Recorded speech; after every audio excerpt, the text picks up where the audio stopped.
réconfort et bénédiction. Nous avons partagé les derniers dimanches, donc je ne vais pas revenir sur ce que nous avons partagé dans la semaine. Les derniers dimanches, nous avons partagé sur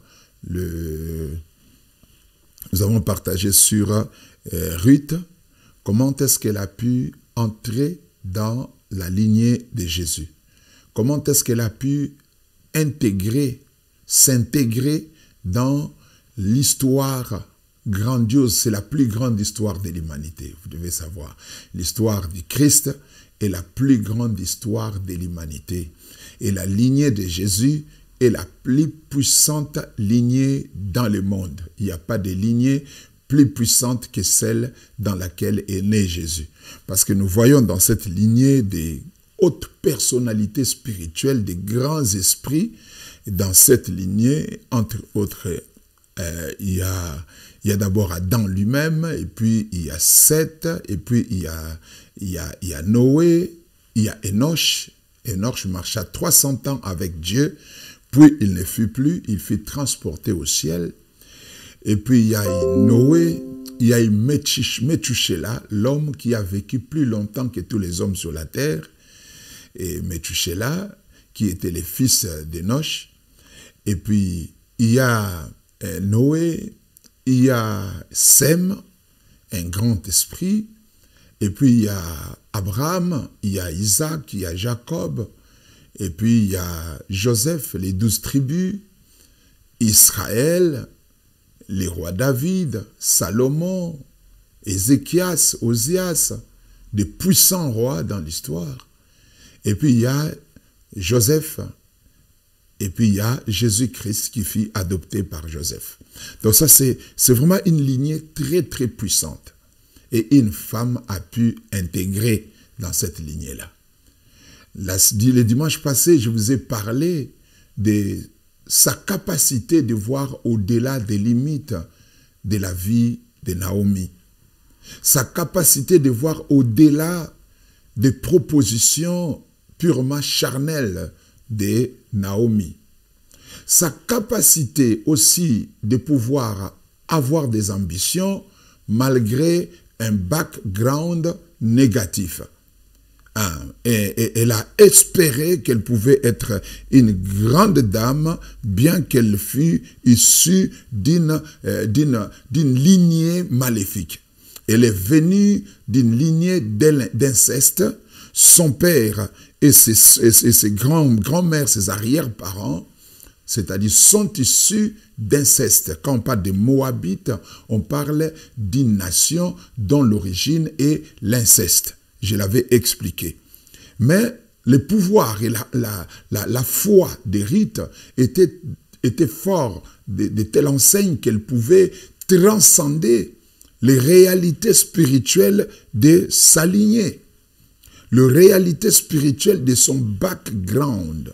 Alléluia. J'aimerais d'abord lire la Bible et après nous allons entrer encore dans ces messages que nous allons partager jusqu'à ce que le Saint-Esprit va nous dire de nous arrêter. Et si le Saint-Esprit nous dit qu'aujourd'hui c'est le dernier jour pour cet enseignement, on va aussi s'arrêter. Mais nous allons quand même lire ces textes dans les livres de Ruth, dans l'Ancien Testament, les livres de Ruth. Alléluia, qui vient juste après les livres des Juges et avant les livres de 1 Samuel. Nous lisons Ruth chapitre 1. La Bible nous relate une histoire merveilleuse ici. Mais ce qui va nous concerner vraiment se trouve dans le verset 8. Naomi dit à ses deux belles filles, c'est-à-dire Ruth et Orpa, qui étaient les femmes de Kiljon et Machlon, qui sont les fils d'Elimelech, le mari de Naomi. Elimelech est mort, et puis Kiljon et Machlon sont morts, et Naomi est restée avec ses deux belles filles ou dans le pays de Moab. Et alors Naomi a appris Dieu avait visité Bethléem, la ville des pains, là où ils avaient quitté, que Dieu avait visité Bethléem et que la famine avait pris fin à Bethléem. et qu'elle devait rentrer maintenant à Bethléem, là où elle vivait avant. Mais sauf que elle avait deux belles filles qui étaient les femmes de ses deux fils morts, de ses deux défunts fils, et qui voulaient aller ensemble avec elle. Suivons cette histoire.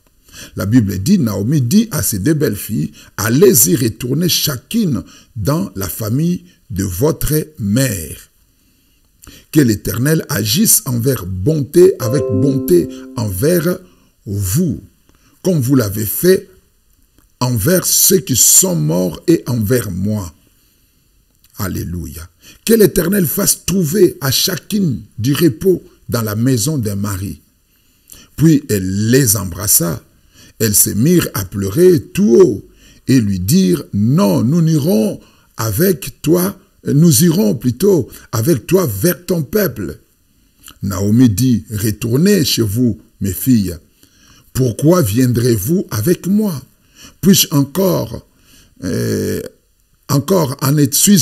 en état d'avoir des fils qui puissent devenir vos maris?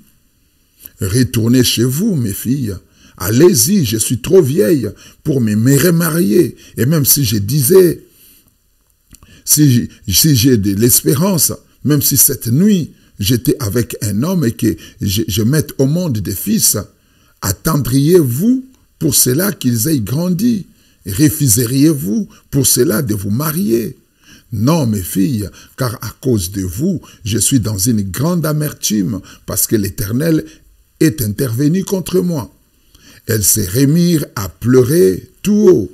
Orpa embrassa sa belle-mère, mais Ruth lui resta attachée.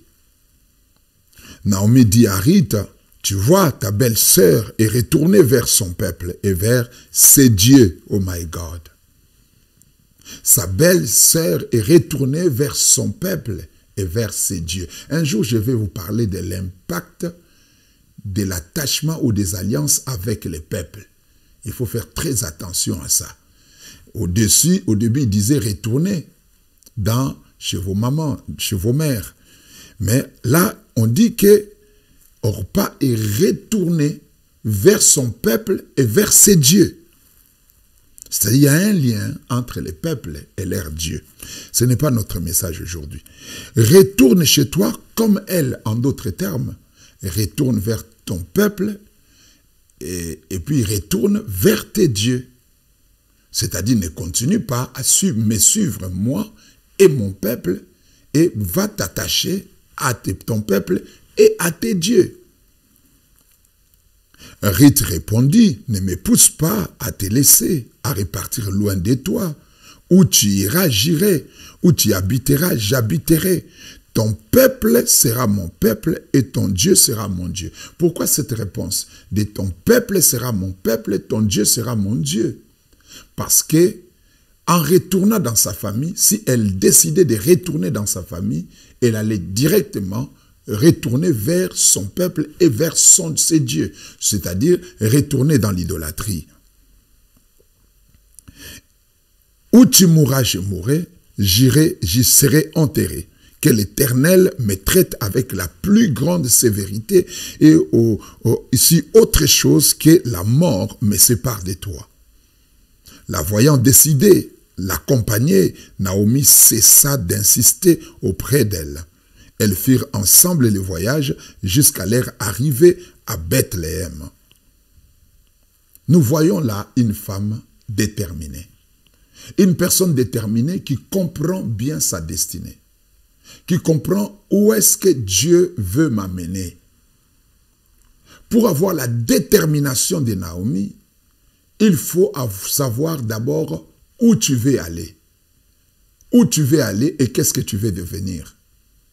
Beaucoup de gens prient seulement pour essayer un peu d'atténuer les événements négatifs qui arrivent dans leur vie, pour essayer de calmer les tempêtes qui se lèvent contre eux. Mais au fait, ils voyagent vers nulle part. La plupart des gens sont comme des voyageurs d'aventure. Paul dit, je cours, mais pas comme à l'aventure. Je frappe, mais non pas comme battant l'air. Je frappe avec objectif. Je sais où je suis en train d'aller. Cette femme savait qu'est-ce qu'elle voulait et où elle voulait aller. Je vais vous dire ici que le christianisme ou la foi que vous avez dans votre cœur et toutes les prières que vous faites, s'il n'y a pas un objectif, il y a, bien sûr, vous allez dire, mon objectif c'est d'aller au ciel. Mon objectif c'est d'aller vers Dieu. Oui, cet objectif est parfait. C'est un objectif qui va aussi vous motiver. Mais sur la terre, ici, tu as aussi une mission. Et ta mission sur la terre devient aussi l'un de tes objectifs essentiels. Pourquoi? Parce que tu ne peux pas aller au ciel si tu n'accomplis pas ta mission sur la terre. Tu viens à l'église, tu pries, tu t'attaches aux choses de Dieu, tu es chrétienne, tu fais la prière et tout ça, mais quels sont tes objectifs? Tu cherches quoi au fait? Ici, dans ces cas de figure, nous voyons que Ruth, cette femme, ne cherche pas un mari. Elle ne cherchait pas un mari. Parce que si elle avait besoin d'un mari, elle allait se contenter seulement de la bénédiction de Naomi, parce qu'elle croyait que le Dieu de Naomi est puissant.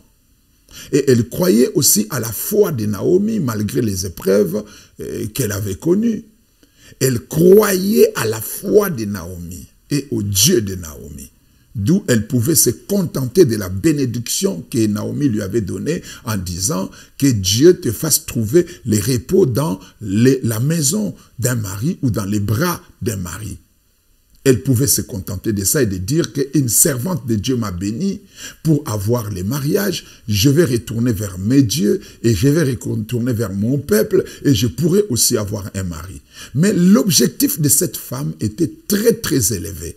Son objectif était Dieu. Dieu est invisible. Et deuxième objectif, le peuple de Dieu. Le peuple de Dieu est sur la terre. D'où elle avait les objectifs surnaturels, supérieurs, cachés, invisibles, éternels. Et elle avait aussi des objectifs temporels. Et des objectifs temporels qui sont liés à sa mission. En disant, ton peuple sera mon peuple. Elle était en train de dire que je vais intégrer ton peuple et je vais intégrer la mission de ton peuple. La mission d'Israël, c'était de propager la bonne nouvelle. La mission d'Israël, c'était de témoigner l'Éternel Dieu sur toute l'étendue de la terre. Telle était la mission que Dieu avait confiée aux enfants d'Israël. Israël était un peuple que Dieu avait choisi par lequel il allait faire éclater sa gloire dans le monde. Et Ruth a accepté d'intégrer cette mission en disant ton peuple sera mon peuple. Elle voulait dire que j'entre en mission, j'entre dans la mission de ton peuple, j'entre dans les promesses de ton peuple, j'entre dans le plan de Dieu pour ton peuple. Je vais accomplir ce que Dieu a donné à ton peuple d'accomplir en disant, ton peuple sera mon peuple. Revenons un peu sur le peuple. Quand il dit le peuple, nous allons parler de Dieu après. Quand elle dit le peuple, qui était le peuple d'Israël? C'est quel peuple Israël était? Pour comprendre cela, il faut tout simplement aller dans le livre d'Exode. Quand Ruth dit, ton peuple sera mon peuple, elle est en train de dire au fait quoi? Qu'est-ce qu'elle pensait? Qu'est-ce qui était dans sa tête? Qu'est-ce qui était dans son cœur? Qu'est-ce qu'elle avait compris sur le peuple? Alléluia. Nous allons lire un peu Exode chapitre 19. Vous allez comprendre, quand on parle du peuple d'Israël, c'est de quel peuple? Quelle était sa mission en tant que peuple? Dieu voyait quoi? C'est quoi les peuples d'Israël? Qui sont-ils? Et quelle était leur mission? Alléluia.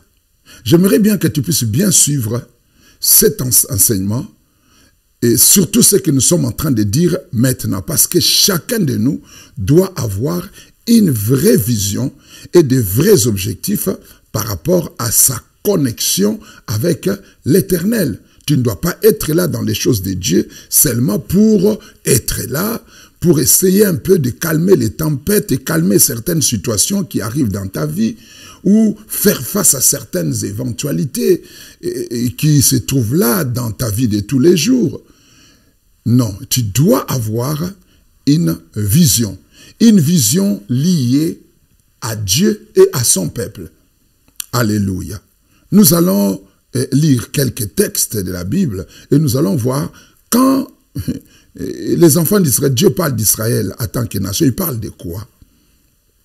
Nous lisons le livre d'Exode chapitre 19, verset 5. La Bible dit ceci: maintenant, si vous écoutez ma voix et vous gardez mon alliance, vous m'appartiendrez personnellement parmi tous les peuples. Vous m'appartiendrez personnellement parmi tous les peuples. Ça, c'est le point 1. Car toute la terre m'appartient.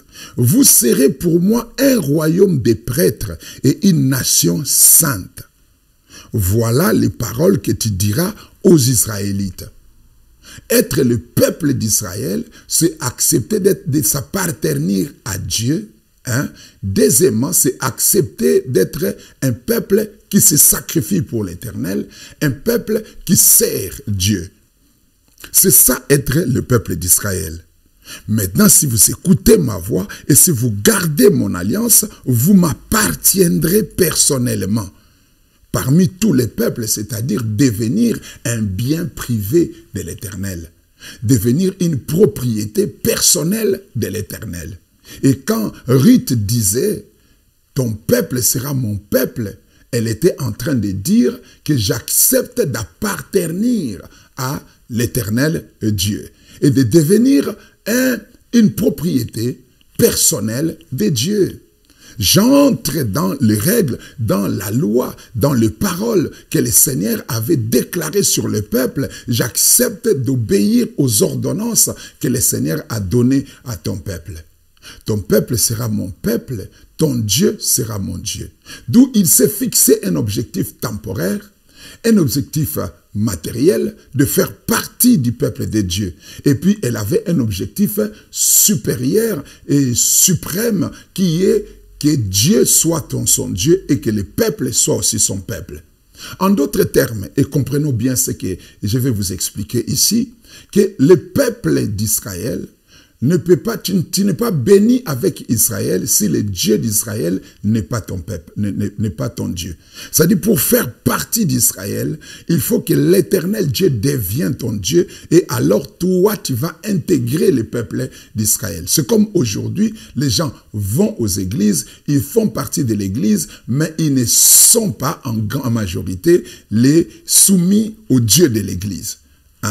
Ils ne sont pas en majorité soumis au Dieu de l'Église. Ils aiment bien faire partie de l'Église, mais sans pour autant se soumettre au Dieu de l'Église.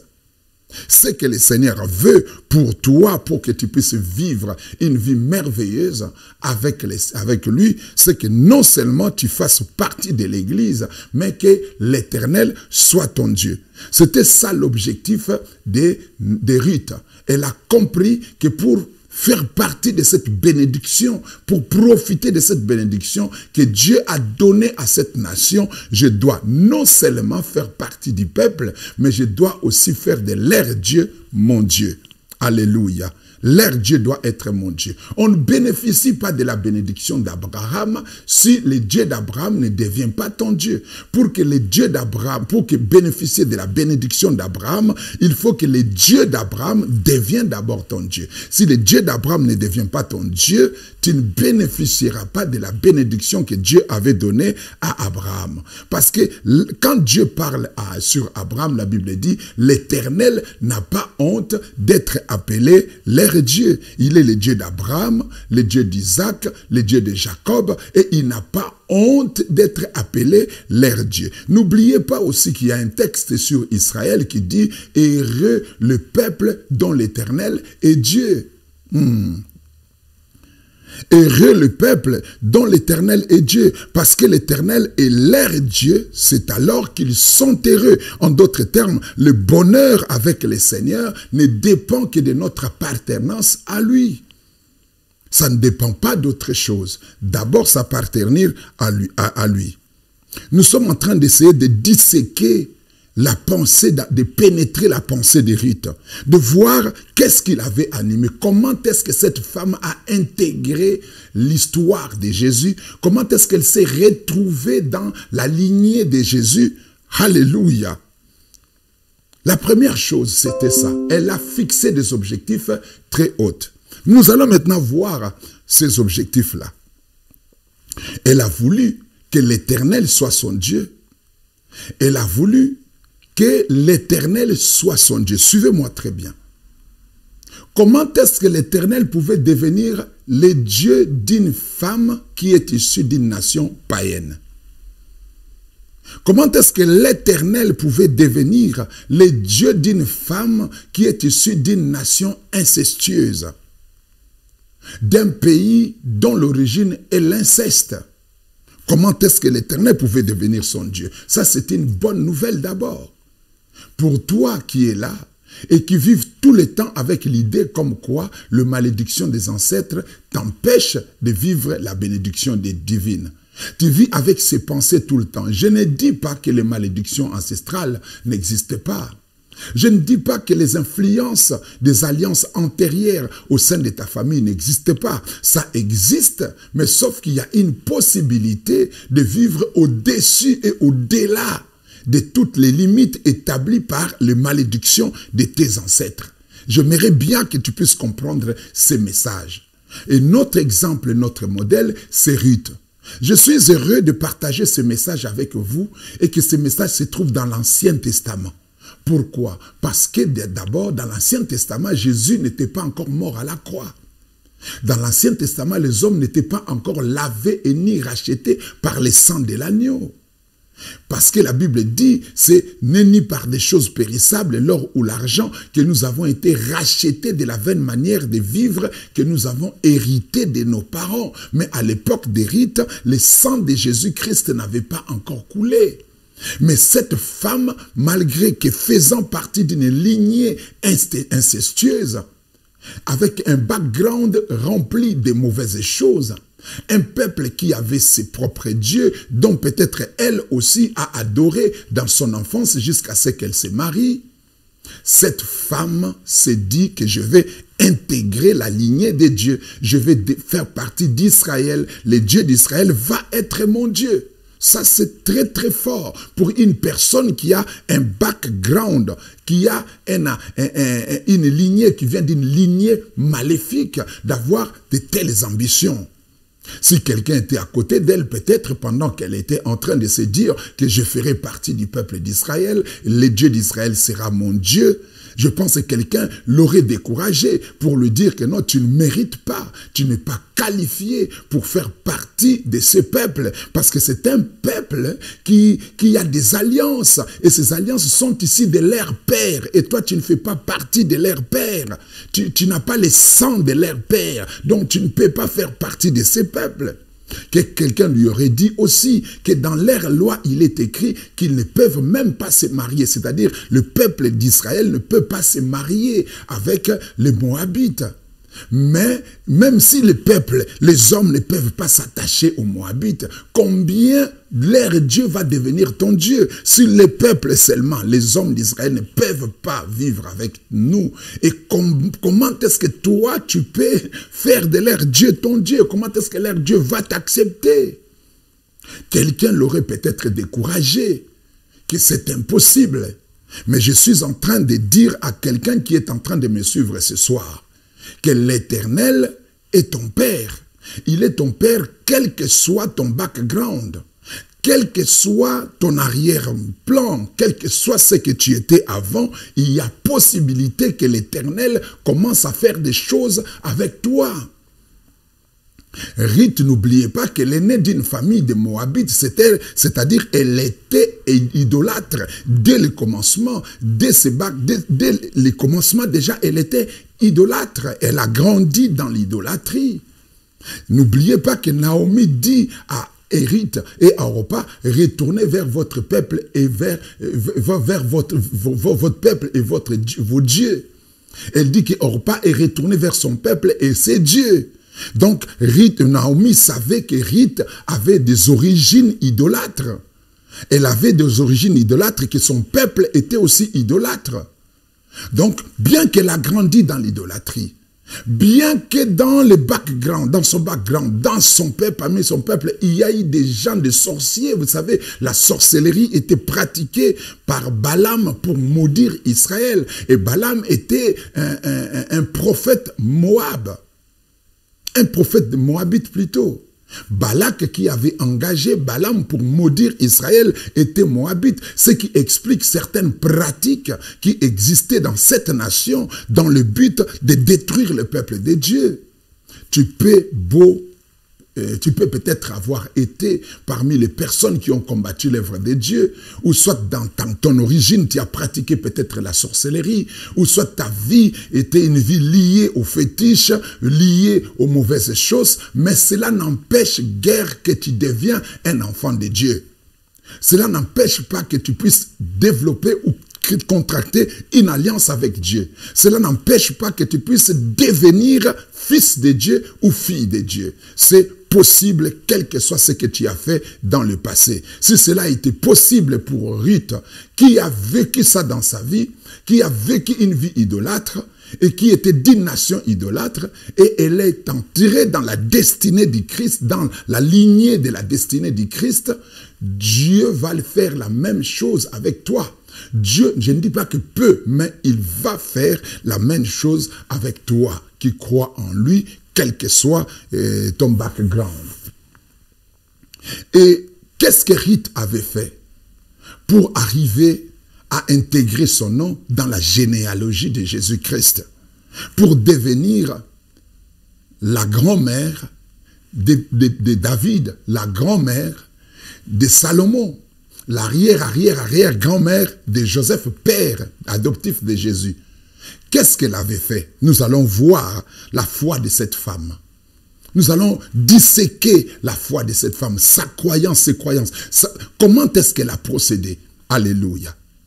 La première chose, si tu veux entrer dans cette puissante lignée qui est de Jésus, tu veux entrer dans ta destinée prophétique, tu veux entrer dans les grandes choses que le Seigneur a réservées pour toi, tu dois faire comme Ruth. La première chose, c'est qu'elle a cru, elle a eu une connexion avec le peuple de l'Alliance. Elle a eu une connexion avec le peuple de l'Alliance. Ce qu'il avait absous, oh my God, ce qu'il avait absous de ses malédictions ancestrales et qu'il avait qualifié de faire partie du peuple de Dieu, c'est parce qu'elle s'était mariée, je dis bien, elle s'était mariée avec un fils d'Israël. Un fils d'Israël. Son mari Machlon était un descendant de Juda. Était un descendant de la lignée de Juda. Son mari était de la lignée dans laquelle coulait le sang royal. La Bible dit que Jacob avait prophétisé sur Juda en disant de Juda que le sceptre ne s'éloignera point de Juda jusqu'à ce que vienne les Shiloh. Le sceptre est entré prophétiquement dans Juda par la prophétie. La prophétie de Léa. Quand elle a dit, cette fois-ci, je louerai l'Éternel. Quand elle prophétisait sur ses enfants, elle a dit, cette fois-ci, je louerai l'Éternel. Et d'où elle a donné le nom de Juda à son fils, à son quatrième fils. Et ce quatrième fils, c'est lui l'ancêtre de Machlon, l'ancêtre d'Elimelech, l'ancêtre de Machlon. Et le Machlon est entré en contact avec Ruth.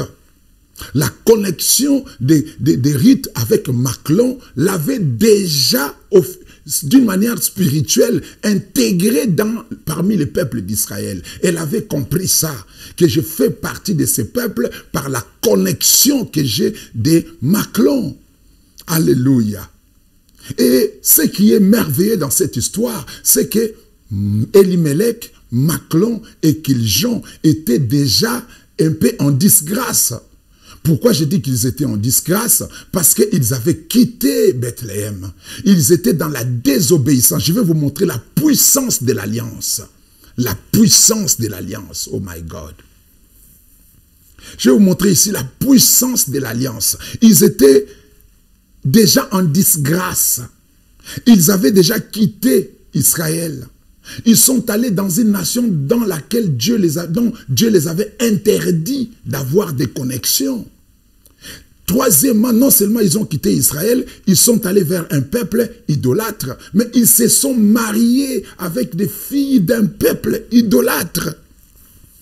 D'où ils étaient en disgrâce par rapport aux normes des alliances de Dieu avec le peuple, avec son peuple. Ils étaient sous transgression, ils étaient dans la transgression, dans un état de disgrâce, parce qu'ils s'étaient éloignés du peuple de Dieu, et ils se sont associés à un peuple idolâtre, et ils se sont mariés avec les filles des idolâtres. Oui, ils étaient en disgrâce. Mais, sauf que Dieu veille sur ses alliances. Ruth a eu la connexion avec un fils d'Israël en disgrâce. Oh my God. Je ne sais pas si quelqu'un me comprend. Je ne sais pas s'il y a quelqu'un qui me comprend ce soir. Alléluia. Ruth a eu une connexion avec une famille du peuple de Dieu, mais en disgrâce. Égarée. Elle a eu une connexion avec cette famille égarée. Mais Dieu l'a qualifiée. Dieu l'a qualifiée malgré qu'elle a eu la connexion avec une famille qui fait partie du peuple de Dieu, mais en disgrâce, en désobéissance, égarée. Le Seigneur a tenu compte plus, non seulement de l'état de disgrâce que se trouvait cette famille, de l'état de désobéissance de cette famille, mais l'Éternel a tenu compte de la considération que Ruth avait dans son cœur pour Dieu et pour son peuple. Alléluia. Vous savez, parmi nous, il y a des gens qui sont en connexion avec certains serviteurs de Dieu, avec certains milieux ecclésiastiques, de personnes qui étaient choisies par Dieu, destinées à servir puissamment les seigneurs, mais qui se sont peut-être égarés. Qui se sont peut-être égarés. Qui sont peut-être tombés. Ça peut être ton père spirituel. Ça peut être ton pasteur. Ça peut être une amie qui t'avait connecté aux choses de Dieu et qui peut-être était dans un état de disgrâce ou est encore en ce moment dans un état de disgrâce. Tu peux être là en train de dire non, tu peux remettre en question tous les acquis de ta relation avec cette personne, de ta connexion avec cette personne sous prétexte qu'il s'est égaré. Mais sauf que dans la comptabilité de l'économie divine, ça ne se passe pas comme ça. Le Seigneur n'est pas un perdant. Il n'aime pas perdre ses investissements. Alléluia. Quand tu étais en connexion avec une personne qui peut-être n'était pas vraiment en accord avec le Seigneur, mais c'est quelqu'un qui avait reçu l'onction divine sur lui, sachez-le bien que Dieu sait gérer ses investissements. Certaines choses que tu as reçues à travers certaines personnes qui n'étaient pas nécessairement très correctes devant la face de Dieu, mais qui étaient là pour toi, voulu par Dieu. Le Seigneur l'a voulu comme ça. Le Seigneur comptabilise seulement le côté positif de cette connexion. N'oubliez pas que Naomi dit à Ruth, vous avez été bon envers moi et envers ceux qui sont morts. C'est-à-dire quand Ruth s'est mariée avec Machlon et Orpa s'est mariée avec Kilijon, ils ont traité avec bonté le peuple de Dieu. Elles ont plutôt traité avec bonté le peuple de Dieu. Elles ont eu la considération pour ces personnes. Et cette considération, la Bible dit, vous avez usé de bonté. Vous avez traité avec bonté. Vous m'avez traité avec bonté, moi et ceux qui sont morts. En d'autres termes, c'était des femmes qui savaient que ce peuple ne pouvait pas être parmi nous. Ils ont un Dieu qui les a interdits d'être parmi nous. Mais ils sont quand même venus parmi nous. Mais c'est que nous savons que ce sont des portes. C'est que moi, Ruth, je sais que cette personne est une porte pour moi de me connecter à leur Dieu. Et tout ce qui s'est passé tout autour là Maclon est mort, Kiljon est mort, Elimelech est mort, Naomi est restée veuve, n'a pas anéanti les ambitions, n'a pas extirpé les ambitions de Naomi, de Ruth plutôt, de son cœur, n'a pas extirpé de son cœur ses ambitions d'avoir l'Éternel pour Dieu. Elle a continué, elle a eu la constance dans la poursuite de ses ambitions, de faire de l'Éternel son Dieu, que l'Éternel devienne son Dieu, quels que soient les contours, la façon dont les choses étaient faites n'était pas assez propre, mais moi, l'Éternel sera mon Dieu. C'est ça mon objectif, alléluia. C'est ça mon objectif, c'est ce que chacun doit comprendre. Alléluia. Qu'est-ce qui s'est passé dans la tête de Rita? Elle voulait Dieu et elle voulait le peuple de Dieu. Elle avait une vision plus élevée que les hommes qui étaient en face d'elle. Elle avait une vision plus élevée que Naomi. Elle ne voyait pas Naomi. Naomi ne disait rien pour elle. Naomi était pour elle qu'une porte pour aller vers Dieu. Maclon, Kiljon, Elimelech n'étaient que des portes pour elle, un moyen par lequel je vais arriver vers l'Éternel. Alléluia. C'était des opportunités divines pour elle, des occasions providentielles comme j'ai l'habitude de les dire. Il y a certaines personnes qui seront très faibles devant vous, qui seront incapables de vous donner certaines choses importantes, mais qui pourront vous donner l'accès à Dieu. Qui pourront vous donner l'accès à Dieu. C'est ce que Ruth avait compris. Que Naomi n'avait presque rien. Elle n'a pas d'argent. Elle n'a pas d'enfants. Elle ne pourra pas non plus avoir d'enfants à me donner. Mais ce que je sais, c'est que c'est une porte, c'est un visa pour moi. Un passeport avec un visa pour aller en Israël. Alléluia. Le Seigneur a connecté cette femme à une famille qui était en disgrâce, une famille qui était égarée, mais dans cette famille se trouvait le sang royal, le sang prophétique royal, le sang programmé à devenir roi circulait dans les veines d'Elimelech, dans les veines de Maclon, le mari de Rita. Bien-aimé, il faut voir plus haut. Il faut voir plus haut, avoir les yeux ouverts, développer l'intelligence spirituelle pour comprendre ce que les gens ne comprennent pas, pour voir au-delà du voile. Je veux dire à quelqu'un que la porte qui te fera entrer dans la gloire de Dieu ne sera pas seulement une porte glorieuse.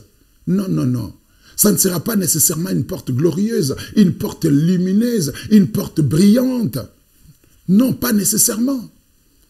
Très souvent, les portes qui vous font entrer dans la gloire sont des portes apparemment moins glorieuses, moins brillantes, moins éclatantes.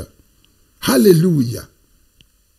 Vous savez, quand Dieu a voulu faire entrer toute l'humanité dans sa présence, il a envoyé quelqu'un qui était à la fois une porte, un chemin, la vérité et la vie. Et cette personne, c'est Jésus-Christ. Comment est-ce qu'il est venu vers nous? Il est venu vers nous comme un homme faible. Il était semblable à celui dont on détourne les regards. Mais c'est lui la porte des cieux. C'est lui la porte des cieux, là où nous sommes censés entrer pour arriver à Dieu. Mais quand il est arrivé sur la terre, lui, les chemins qui conduit vers le Père, il n'était pas aussi glorieux dans son apparence. Il n'était pas aussi glorieux dans sa façon de parler. Il était faible. Il était comme n'importe qui. Et on pouvait aussi le négliger. Alléluia. Mais c'est lui qui est la porte. Je vais dire à une personne, je sens que je suis en train de prophétiser sur toi. Ne néglige pas cet homme-là. Ne néglige pas cette femme-là. Ne néglige pas ses frères ou ses sœurs. Alléluia. Et surtout, si elle a encore foi en Dieu, si elle croit encore à l'Éternel, si elle fait partie des alliances de Dieu, si elle est connecté avec le Seigneur, malgré sa position de faiblesse, je te dis, faites très attention à des personnes comme ça, parce que ce sont souvent les voies par lesquelles l'Éternel t'amène vers les auteurs de ta destinée, t'amène vers les nouvelles dimensions de ta destinée. Alléluia. Ce n'est pas les grandes portes qui introduisent à la gloire. Ce n'est pas les grandes portes, je l'ai dit encore, ce n'est pas les grandes portes qui introduisent à la gloire de Dieu. Ce n'est pas les grandes portes. Dans la Bible, on nous parle toujours des petites portes qui conduisent à la gloire. Yes, des petites portes qui introduisent à la gloire. La Bible nous montre Joseph, qui devait devenir un jour plus élevé que ses frères, plus élevé même plus que son père Jacob, selon les visions qu'il faisait. Mais quand le temps était arrivé où Dieu avait ouvert la porte pour Joseph, afin d'entrer dans sa destinée, ce n'était pas une grande porte. Il est entré en Égypte par la porte des esclaves. Il est entré en Égypte comme un esclave. Les gens qui devaient être utilisés par Dieu pour les transporter en Égypte, c'était des personnes qui les maltraitaient. Il était maltraité comme esclave, mais c'était ça les chemins par lesquels il devait emprunter pour arriver en Égypte. Écoute-moi très bien, on n'entre pas toujours dans la gloire par la porte, une porte glorieuse. Alléluia. C'est pas nécessairement par une porte glorieuse. Je ne dis pas que ça ne peut pas se faire. Ça peut se faire que tu rencontres une porte glorieuse qui t'introduit à la gloire de Dieu. Mais très souvent, les seigneurs ne se servent pas de portes glorieuses, de portes grandioses pour nous introduire dans sa gloire. Très souvent, ça ne se passe pas comme ça. Alléluia. La Bible déclare: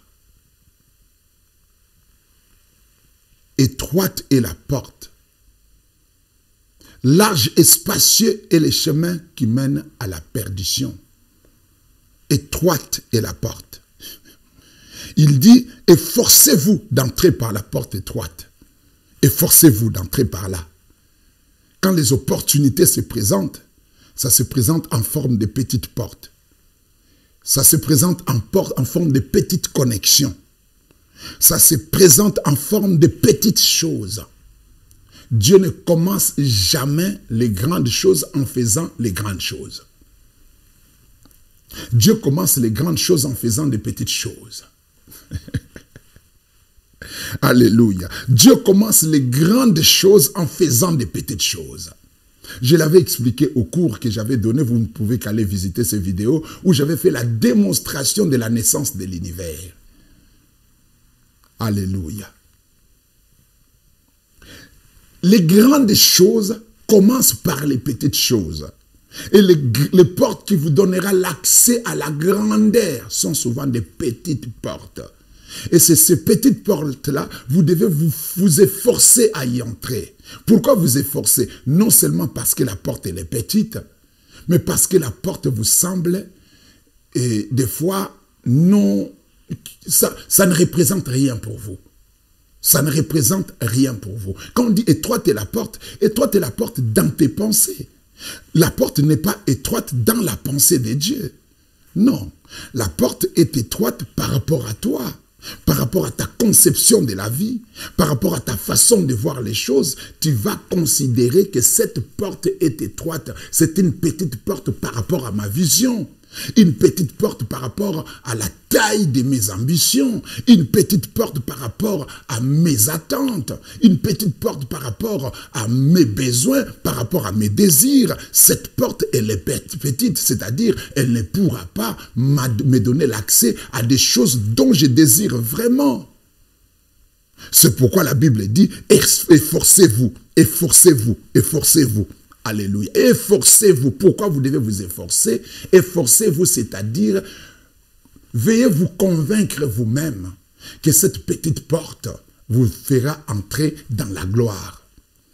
Efforcez-vous, c'est-à-dire faites violence sur vous-même. Faites violence sur vous-même d'entrer par cette porte-là. Ce n'est pas la porte qui a un problème. Ça paraît tout simplement petite par rapport à vos ambitions, par rapport à vos désirs, par rapport à vos besoins. Mais ce n'est pas cette porte qui est un problème. C'est toi qui as un problème. C'est toi qui as un problème parce que tu penses que cette porte ne te donnera rien. C'est toi qui as un problème parce que tu penses que cette personne n'apportera pas le bonheur dans ta vie. C'est toi qui as un problème parce que tu penses que par ces pasteurs, comme il n'a pas une grande église, il n'est pas assez connu, tu ne seras pas béni. C'est toi qui as un problème, qui pense que dans cette église où tu fréquentes, il n'y a que 20 personnes, tu ne pourras pas vivre la gloire de Dieu, d'où il te faudra aller chercher une église où il y a 1000 personnes pour vivre la gloire du Seigneur. Au fait, ce n'est pas l'église qui a un problème parce qu'elle est petite, mais plutôt toi qui as un problème parce que tu ne sais pas voir au-delà de ces 20 personnes, qu'est-ce que tu peux recevoir? Qu'est-ce que tu peux gagner? Qu'est-ce que tu reçois? Alléluia. Comme on est là en ligne, on n'est que 14 personnes. Quelqu'un peut entrer ici et il trouve 14 personnes et il dit, il n'y a rien ici. S'il y avait vraiment quelque chose, il y aurait eu du monde ici en train de suivre ces pasteurs. Alors que les gens qui sont là sont en train de recevoir la vie. Ils reçoivent la vie, ils reçoivent des pensées profondes de Dieu. Ils comprennent des choses que d'autres personnes n'arriveront peut-être pas à comprendre en ces jours. Alléluia. Écoute-moi très bien comme je suis en train de te dire. La particularité de Ruth, c'est qu'elle était capable de voir de s'efforcer d'entrer par une petite porte. Naomi était une petite porte. Naomi était une petite porte. Une petite porte. Et la famille de Naomi était une petite porte. Une famille en disgrâce, une famille en désobéissance, une famille qui a fui son pays à cause de la famine. Oh yes. Mais c'est là que se trouvait la porte pour elle d'accomplir ses ambitions, de réaliser ses rêves, de devenir l'une des peuples d'Israël, de faire partie des enfants d'Israël, de faire partie des peuples pour lesquels l'Éternel est Dieu. C'était dans ses ambitions. Et quelqu'un qui a de vraies ambitions spirituelles, qui sait voir ce qu'il veut, qui connaît ce qu'il veut, il va aussi être capable d'identifier ses portes. D'identifier ses portes. D'identifier ses opportunités. D'identifier ses occasions providentielles. D'identifier les opportunités que Dieu lui donne pour aller vers un niveau supérieur. De les identifier. C'est ça le problème aujourd'hui. Alléluia. C'est ça le problème que les gens ont aujourd'hui. Je ne dis pas que Dieu ne peut pas faire de grandes choses à travers de grandes personnes ou des personnes très élevées. Oui, Dieu peut faire de grandes choses à travers des personnes très élevées. Mais très souvent, Dieu commence par des petites choses. Alléluia. La porte d'entrée à la gloire est petite. Elle n'est pas grande. Elle n'est pas pavée de fleurs, elle n'est pas pavée d'or, elle n'est pas pavée de gloire, elle n'est pas pavée de lumière, elle n'est pas faite de lumière illuminée. Et souvent, ce sont des portes ténébreuses, des portes qui vous font peur, des portes qui vous disent que reculez, ici, il y a un danger contre vous. Et ce sont dans ces portes-là, derrière ces portes-là, se trouve la gloire cachée de Dieu en votre faveur. Alléluia. Alléluia. C'est que vous devez savoir que Dieu aime les mystères. Dieu aime entretenir les mystères. Il aime entretenir les mystères. Et il aime nous impressionner. Il aime nous étonner. Il aime nous étonner. Le Seigneur aime ça, nous faire étonner. C'est pourquoi ses œuvres sont des prodiges. Ses œuvres sont des prodiges, ses œuvres sont des miracles. La Bible déclare qu'il fait toutes choses en merveille. Ses œuvres sont grandes et miraculeuses. Et je vous ai toujours expliqué ici qu'est-ce qu'un miracle. Un miracle est un fait dont la cause échappe à la raison de l'homme. Et très souvent, quand tu veux entrer dans une nouvelle dimension, accéder dans une nouvelle échelle de ta destinée, la chose qui va te transporter là-bas ne va pas ressembler à cette élévation-là. Ne va pas ressembler à cette élévation. Ne va pas ressembler à cette grandeur dans laquelle le Seigneur veut t'introduire. Ne va pas ressembler à ce qui va te procurer le bonheur. Souvent, les bonheurs se présentent avec les visages de malheur. Très souvent, le bonheur se présente avec les visages du malheur. Alléluia. Très très souvent, ce qui va t'élever ne va pas se présenter avec le visage de l'élévation. Ça ne se passe toujours pas comme ça. L'Éternel a sa façon de faire des choses, bien-aimées, et il aime bien entretenir des mystères pour nous étonner à la fin. Pour qu'à la fin tu puisses dire, oh waouh, je ne savais pas. Et que tu puisses dire comme Jacob, oh my God, oh my God. Nous allons lire quelque chose sur Jacob, voir ce que Jacob avait dit après avoir constaté que là où il se trouvait était la porte des cieux. Était la porte des cieux. Nous allons voir ça, l'histoire de Jacob, Genèse chapitre 28. Vous allez voir la réaction de Jacob quand il avait compris que les lieux où il avait passé la nuit qui semblait à être un endroit comme un autre et que c'est là que se trouvait la maison de l'Éternel, la porte des cieux. Oh my God. Genèse chapitre 28, verset, nous allons lire le verset 16. La Bible déclare ceci, je prends seulement la réaction de Jacob. Jacob se réveilla et s'est dit, c'est certain, l'Éternel est dans cet endroit et moi je ne le savais pas. C'est ça ce que Dieu aime. Tu ne le savais pas, mais quelque chose s'est produit. Tu ne savais pas et puis ça s'est produit. Tu ne savais pas et puis c'est arrivé. Tu n'étais pas trop sûr, mais ça s'est manifesté. Oh my God. Oh my God. Quelque chose de comme ça va se faire dans la vie de quelqu'un. Tu diras, je ne savais pas. L'Éternel était ici, mais je ne le savais pas. La gloire était ici, mais ça ne ressemblait pas à un endroit dans lequel pouvait se trouver la gloire. Oui, la bénédiction était cachée sur cette personne, mais je ne le savais pas. Je me suis tout simplement endormi ici. Je me suis tout simplement laissé endormir. Jacob a trouvé une pierre, il le fit son chevet. Et du coup, le ciel va s'ouvrir sur lui. Quelque chose de pareil va arriver dans ta vie. Alléluia.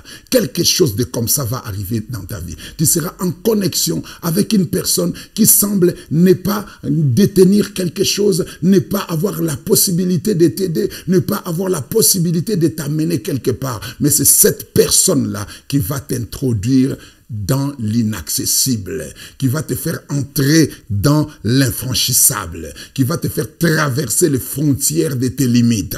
Alléluia. Oh my God. Jacob dit, l'Éternel était ici, l'Éternel est dans cet endroit, et moi je ne le savais pas. Et très très souvent, on ne sait pas. On ne sait pas. Très souvent, on ne sait pas que l'Éternel est là. Très souvent, on ne sait pas. Très souvent, les gens ne savent pas que Dieu est ici. Que la bénédiction est ici, que la grâce est là, que l'élévation est là, que les miracles sont là, que la bénédiction est là. Très souvent, les gens ne savent pas. La plupart des gens ne le savent pas. Ne savent toujours pas que quelque part ici, dans cet endroit qui semble être une poubelle, se cache un diamant. Oh my God. Alléluia. Se cache un trésor.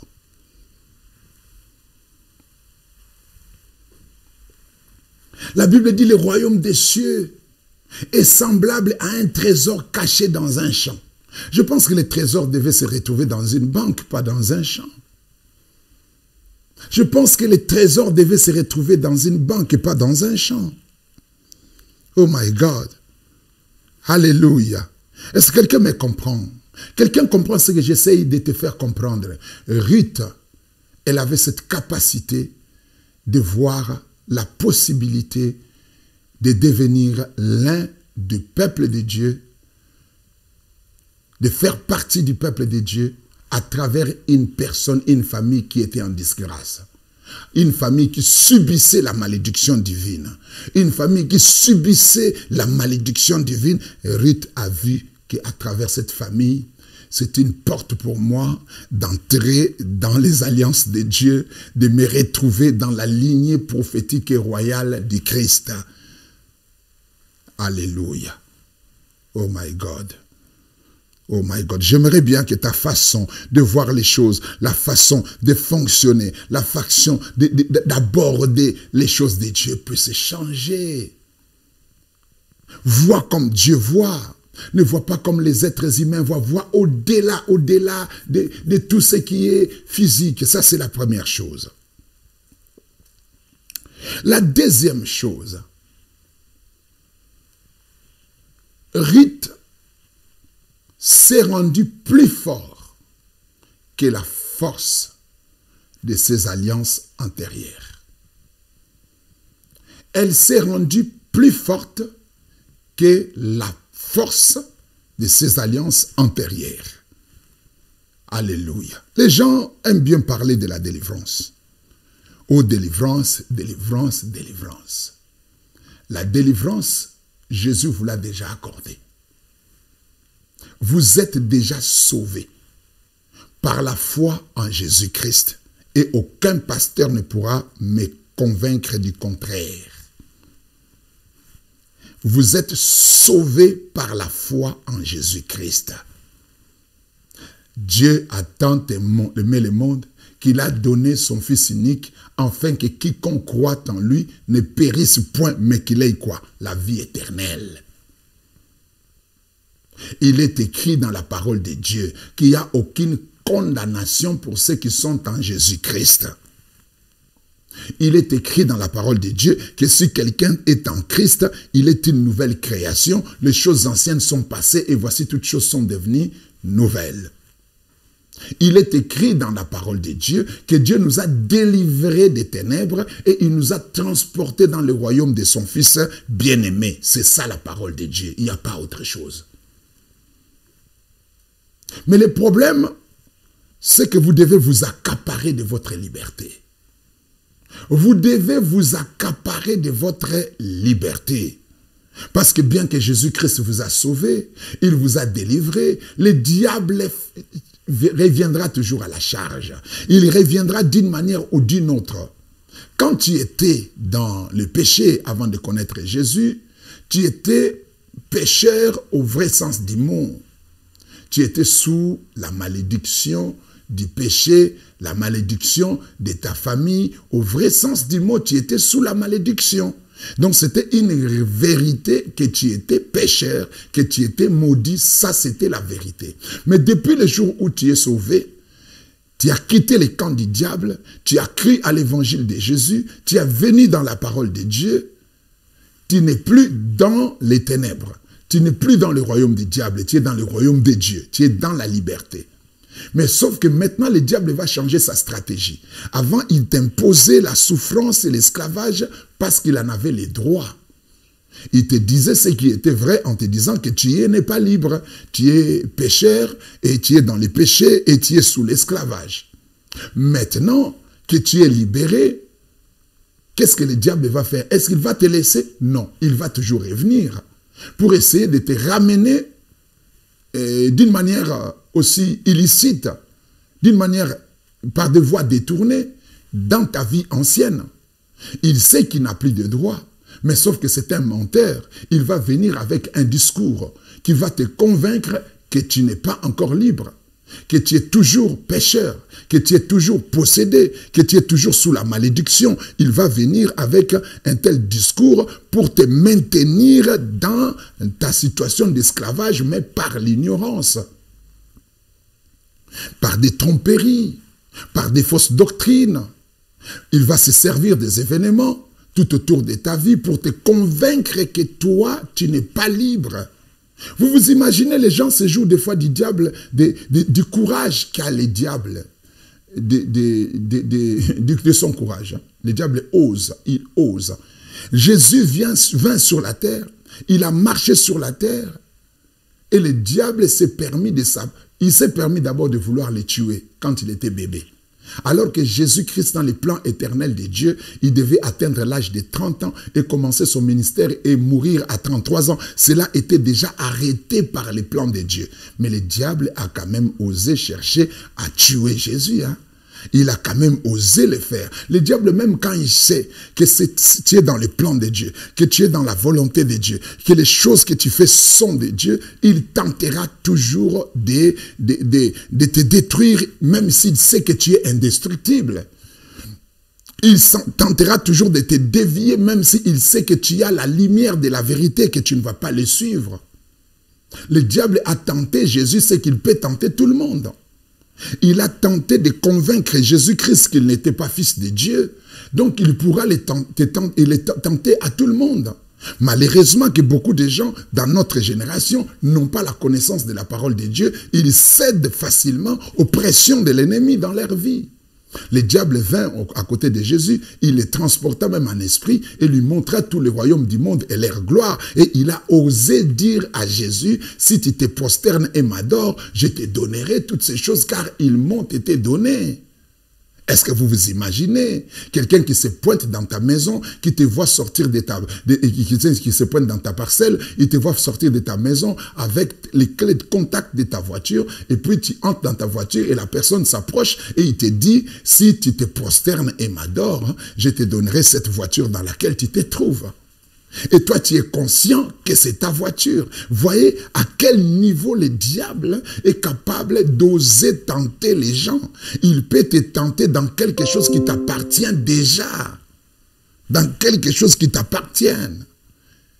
Est-ce que tu comprends très bien? Pourquoi je te dis ça? Le diable te tente avec ce qui t'appartient déjà. Tu es déjà libre et le diable tente de te dire que tu es esclave. Oui. Tu es libre, mais il tente de te dire que tu es esclave. Tu es libre, mais il tente de te convaincre que tu es encore lié, il y a encore des malédictions sur toi, il y a encore des démons sur toi. Il l'a fait avec Jésus, il n'hésitera pas de le faire avec toi. Alléluia. Il l'a fait avec Jésus, il ne va pas hésiter de le faire avec toi. Je ne dis pas qu'il n'y a pas de gens qui sont possédés. Je ne dis pas qu'il n'y a pas de gens qui sont liés. Oui, il y a des gens qui sont liés, mais il n'y a pas d'enfants de Dieu liés.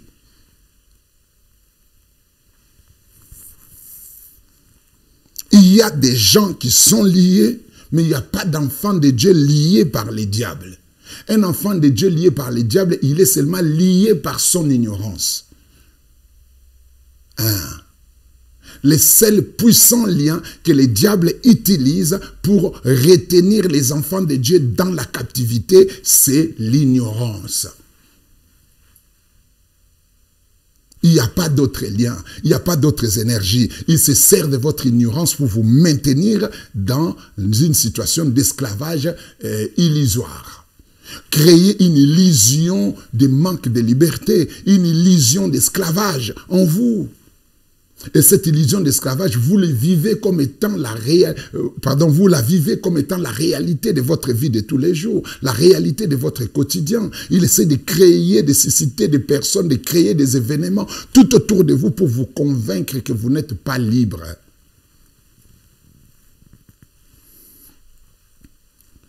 Ruth était plus forte que ça. Elle connaissait sa réalité. N'oubliez pas que même Naomi a rappelé à Ruth qu'elle avait un peuple, qu'elle avait encore des liens avec son peuple et qu'elle pouvait retourner vers son peuple et vers ses dieux. Naomi a rappelé à Ruth que tu as tes dieux et tu as ton peuple. Tu peux retourner vers tes dieux et vers ton peuple. Tu peux faire ça. Fais comme Orpa. Elle a retourné vers ses dieux et vers son peuple. Toi aussi fais la même chose. Tandis que Ruth savait que j'ai déjà eu une connexion avec cette famille qui fait partie du peuple de Dieu. Donc je ne suis plus de mon peuple. Je ne suis plus de mon peuple.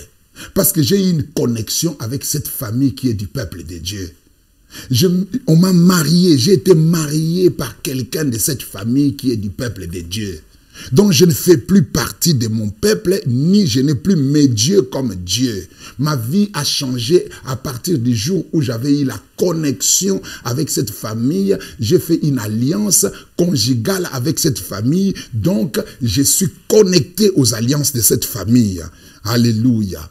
Et c'est ce qu'elle s'était dit dans son cœur. Je ne retournerai plus vers mes dieux parce que mes dieux ne sont plus mes dieux. Mon peuple n'est plus mon peuple. C'est ton peuple qui est mon peuple et ton Dieu est mon Dieu.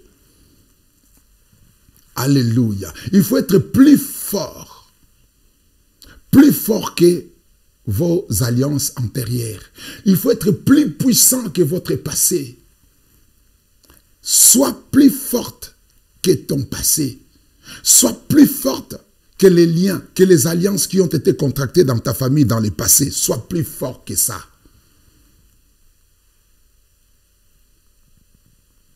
Il y a des gens qui interprètent des faits. C'est là que je suis en contradiction avec beaucoup de pasteurs qui prêchent les histoires des liens, des démons. Pourquoi est-ce qu'ils vous convainquent, ils arrivent à vous convaincre que vous avez vos liens? Est-ce qu'ils lisent spirituellement des choses? Non. Ils ne font aucune lecture spirituelle. Ils font la lecture de votre vie matérielle. Ils font la lecture de la réalité de votre vie. Ils ne font pas la lecture de la vérité de votre vie. Ils arrivent à vous convaincre que vous êtes possédé, que vous avez des démons et que vous avez des liens, que vous êtes sous l'esclavage du diable en faisant quelle lecture? En faisant la lecture des circonstances de vos vies, non? En vous disant que comme vous ne vous mariez pas, c'est que vous êtes liés, bien que vous soyez enfant de Dieu, mais il y a un démon de célibat qui domine sur vous. Tu te bats pour avoir un travail et tu n'arrives pas à avoir ce travail, on te dit qu'il y a un démon de chômage qui vous domine. Ils font la lecture de la réalité de votre vie. Ça, ce n'est pas Dieu, ça. Parce que Dieu ne te considère pas par rapport à la réalité de ta vie. Dieu te considère par rapport à ce qui est caché derrière la réalité de ta vie. Dieu te voit fort même quand tu es faible. Dieu te voit riche même quand tu es pauvre. Dieu te voit élevé même quand tu es abaissé. Dieu te voit célèbre même quand tu n'as pas de nom. Dieu te voit célèbre. Dieu t'appelle héros même quand tu n'as jamais gagné une guerre, une seule guerre. Dieu te voit héros, n'est-ce pas? Dieu dit à Gédéon, salut vaillant héros. Est-ce que Gédéon avait déjà gagné une bataille? Non. Il avait la peur des Madians dans son cœur, mais Dieu l'appelle héros. C'est-à-dire, le Seigneur te projette vers les exploits qu'il a programmés pour toi dans l'avenir. Il ne te ramène pas dans ton passé. Dieu te fait projeter dans ton avenir, te fait comprendre ce que tu seras demain. Le but du ministère, ce n'est pas d'aider les gens à comprendre d'où ils sont venus. Qu'est-ce qui s'est passé il y a 10 ans, 20 ans, 30 ans dans leur passé. Le but de l'évangile, c'est de nous révéler les choses à venir, de nous faire comprendre ce que nous serons demain. Oh my God! Ce que nous allons réaliser avec le Seigneur demain, c'est ce que Dieu va nous montrer et c'est ce qui va te libérer. Le but de Dieu, c'est de te révéler la puissance de l'alliance dans laquelle tu es entré. L'alliance avec Jésus est très puissante. C'est une alliance très très puissante. Le sang de Jésus est très puissant. Alléluia. Le sang de Jésus est puissant.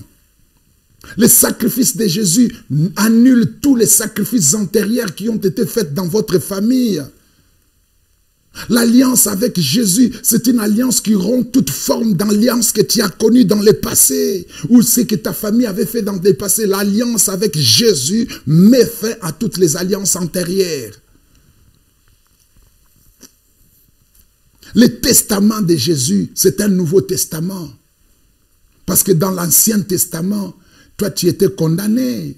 Dans les testaments de tes ancêtres, tu étais condamné. Dans les testaments de ta famille, tu étais condamné. Dans les testaments de tes ancêtres, toi, tu ne dois pas hériter les mariages. Quand quelqu'un fait les testaments, il ne met pas seulement les noms des personnes qui vont hériter, mais il peut aussi mettre les noms des gens qui n'ont pas droit à l'héritage. Et dans les testaments de ta famille, de personnes qui devaient être élevées, des personnes qui devaient se marier, des personnes qui devaient être puissantes, des personnes qui devaient réaliser des grandes choses, ton nom n'y figurait pas. Ton nom n'y figurait pas. Mais dans la nouvelle alliance et dans les testaments de Jésus, toi, tu es mentionné comme sauvé. Tu es mentionné comme héritier dans les testaments de Jésus. Alléluia. Oh my God. Tu es mentionné comme libéré, ayant droit à la bénédiction divine dans les testaments de Jésus. Le Nouveau Testament annule l'Ancien Testament. La nouvelle alliance annule toutes les alliances antérieures. C'est ce que... Si Ruth avait compris que ma connexion avec cette famille, mon alliance avec cette famille, m'introduit dans les alliances de Dieu. Combien plus forte raison, toi, qui es sauvé par Jésus-Christ, lavé par le sang de l'agneau, lavé par le sang de l'agneau. Alléluia. La Bible dit, tu n'as voulu ni sacrifice ni offrande, mais tu m'as formé un corps. Dans les rouleaux du livre, il est question de moi. Je viens pour faire, oh Dieu, ta volonté. Et c'est en vertu de cette volonté que nous sommes sanctifiés par l'offrande du corps de Jésus-Christ, une fois pour toutes.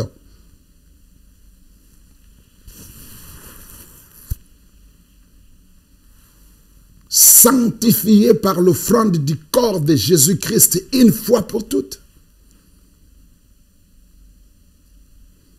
Ruth s'est retrouvée inclus dans la destinée de Jésus, dans la lignée dans laquelle devait naître le roi David, le roi Salomon, Jésus-Christ, parce qu'elle était plus forte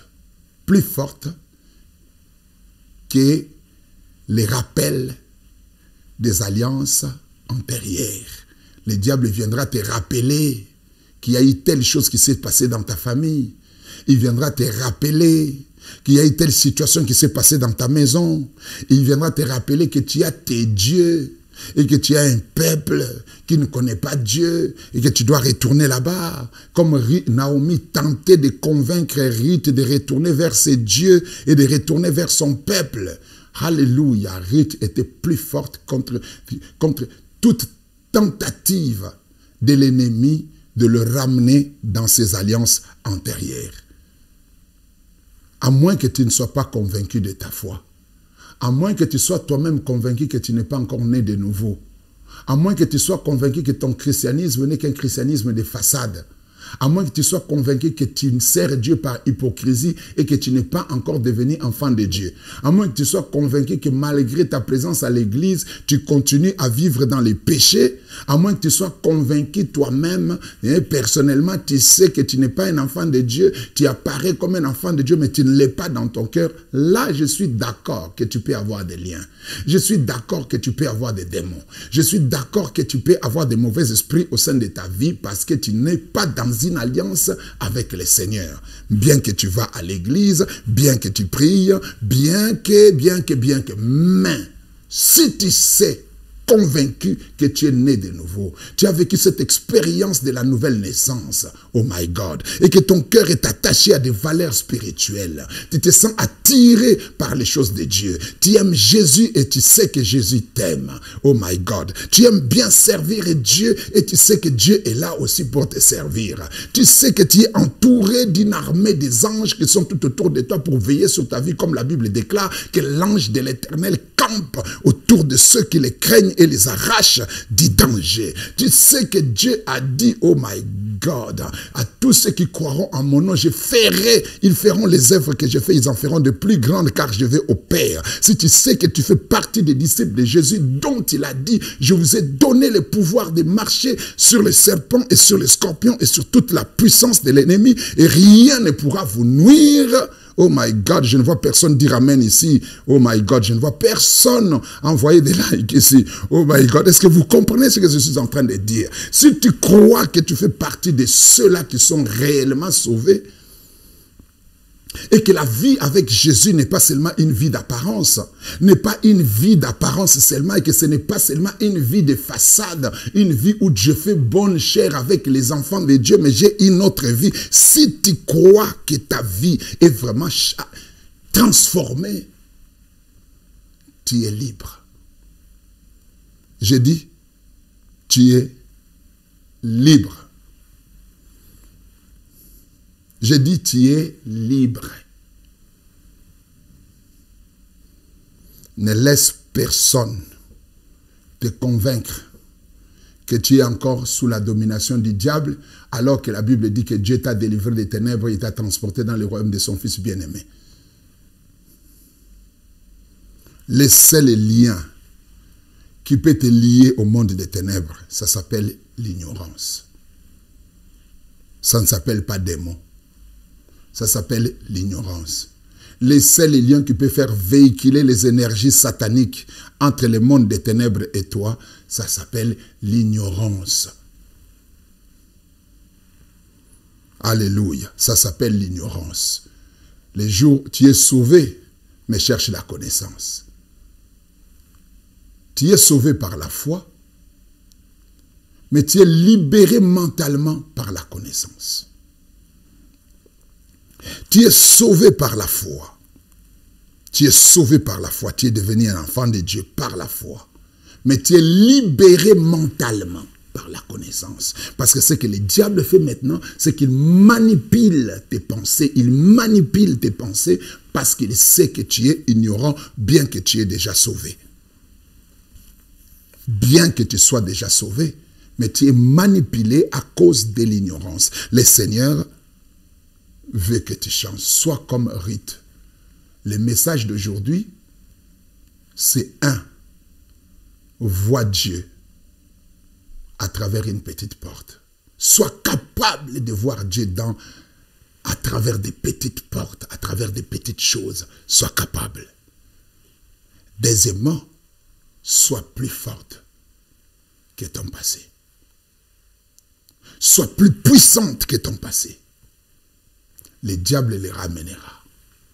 Il créera aussi des événements, des circonstances et des situations pour te rappeler que tu n'es pas libre, pour te dire que tu n'es pas libre. Ce sont des rappels illicites du monde des ténèbres, des rappels trompeux du monde des ténèbres. Le diable va faire des rappels illicites, ce que les gens appellent des réclamations. Ce que les gens appellent des réclamations, le diable viendra avec ça. Je répète, les gens qui vous convainquent que vous êtes possédé, ils lisent seulement votre réalité. C'est-à-dire, ils ne sont pas des prophètes. C'est-à-dire, ils ne sont pas des prophètes. Ils lisent votre réalité. Ils vous disent que vous avez tel esprit à cause d'une réalité tout autour de votre vie. Imaginez Jésus dit qu'il est fils de Dieu. Et quelqu'un le voit manquer l'argent pour payer l'impôt. Et qu'il doit envoyer Pierre aller faire la pêche pour se trouver une pièce d'argent afin de payer l'impôt. Mais dans l'immédiat, dans ce moment-là, où ils étaient là avant que Pierre n'aille pêcher, Jésus n'avait pas d'argent. En d'autres termes, nous pouvons dire qu'il n'avait pas assez d'économie pour pourvoir à ses besoins. Mais la Bible dit que Jésus-Christ avait une bourse, non? Qui était gérée par Judas. Et Judas volait l'argent de Jésus. Et quand il volait l'argent de Jésus, et c'était l'argent qu'on donnait pour le ministère de Jésus, et Judas le volait. Judas était un démon qui volait l'argent de Jésus. Et quelqu'un rencontre Jésus et Jésus lui explique qu'en ce moment, je vais payer l'impôt, mais je n'ai pas d'argent. Et j'ai envoyé Pierre faire la pêche pour trouver un peu d'argent afin de payer l'impôt. Et la personne va demander à Jésus, mais tu as une bourse, non?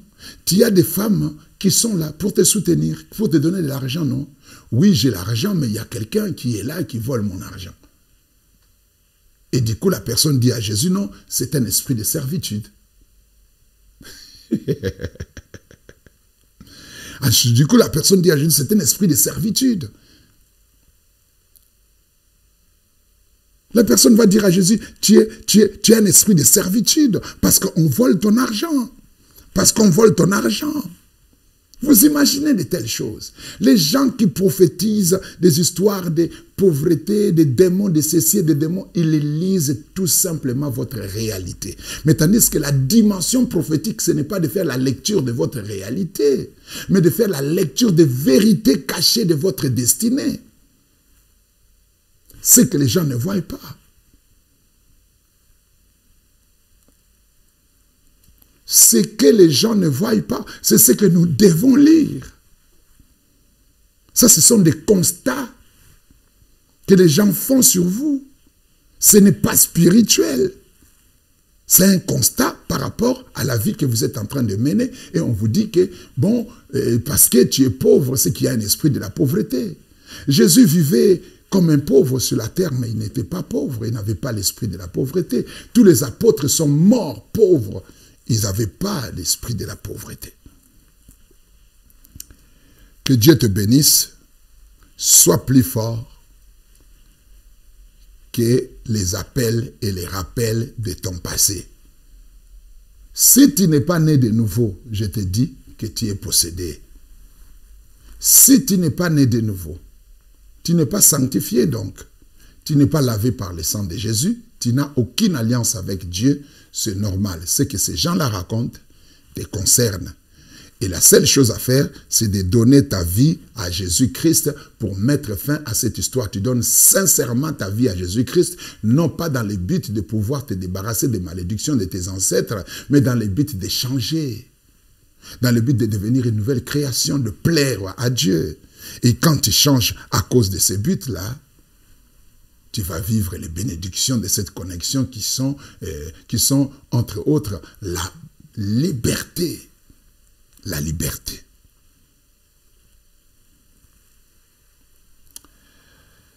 Que Dieu vous bénisse. Je vous aime tous dans le nom de Jésus-Christ. Et je prie que cette parole soit une bénédiction dans vos cœurs. Que cette parole soit une bénédiction dans vos âmes. Que cette parole entraîne des miracles, des élévations, de gloire, de grâce, de bénédiction au sein de vos vies. Que cette parole active votre foi au nom puissant de Jésus-Christ. Que cette parole vous introduit dans une dimension nouvelle. Au nom de Jésus-Christ. Que vous soyez plus fort que votre passé. Plus fort que les malédictions de la mort qui existent dans votre famille. Plus fort que les alliances contractées par vos pères, par vos familles, par vos parents. Que vous soyez plus fort que ça. Au nom de Jésus-Christ. Quand le diable se pointera pour vous rappeler certaines choses, pour vous confronter à votre réalité, afin de finir par vous convaincre que vous êtes fils du diable et que vous avez des liens avec le monde des ténèbres, que vous soyez plus fort que ça.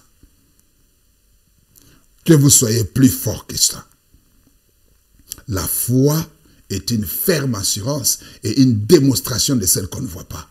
Tu peux ne pas voir encore la richesse, mais cela ne t'empêche guère de croire que tu es riche.